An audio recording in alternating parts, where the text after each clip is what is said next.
আপন স্বামী তে বেড়ারও অহরহ কি দেয়, গজব দেয়। আছে না এরকম মহিলা? আপন স্বামী, স্বামীরে কেমনে লানত দেয়, সন্তানকে কিভাবে লানত দেয়, স্বামীর মাকে কিভাবে অভিশাপ দেয়। তোমার শাশুড়ি হতে পারে অপছন্দ হয়েছে কোনো আচরণ, তাই বলে তোমার স্বামী সেই শাশুড়ি তোমারে না শাশুড়ি, তোমার স্বামীর তো মা, ঠিক কিনা বলেন না কেন? বেচারার জান্নাত তো তার মায়ের পায়ের নিচে। তুমি যে তারে সরাইয়া লাইলা, তুমি যে তারে আলগা করে লাইলা, এই বেচারা এই ছেলেটাকে, তোমার স্বামীটাকে তো তুমি চিরতরে জাহান্নামের দিকে টুকাই দিলা। তোমার একটু সুখের লাগিয়া তুমি স্বামী বেচারারে শেষ করে দিলা, ওই ছেলেটার জীবন শেষ করে দিলা। মার অভিশাপে, বাবার অভিশাপে সন্তান জাহান্নামী হবে না? কথা বলেন না কেন? তখন জাহান্নাম থেকে বাঁচাবে স্ত্রী। তো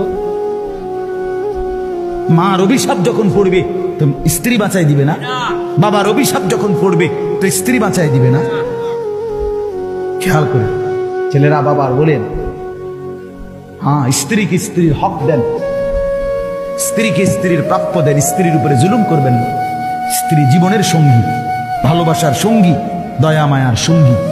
স্ত্রী সে আপন, সে কলিজার টুকরাই, সে ভালোবাসার প্রিয়জন, সব ঠিক আছে, সব ঠিক আছে। স্ত্রীকে সর্বোচ্চ ভালোবাসা এটা কোনো গুনাহ না, কারণ এটা হালাল। কথা বলেন না কেন? কিন্তু তাই বলে মার উপরে জুলুম না, এটা না। বাবার উপরে জুলুম কর না, না।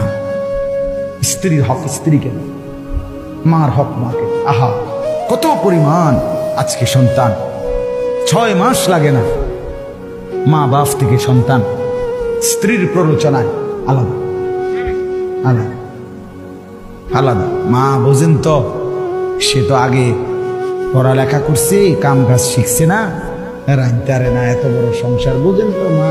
আমি আপনাকে ওদিকে খেয়াল রাখবো মা। হ্যাঁ নিক গাই শহরে কি সুন্দর আলা, কি সিহন কথা কইলেন আপনি।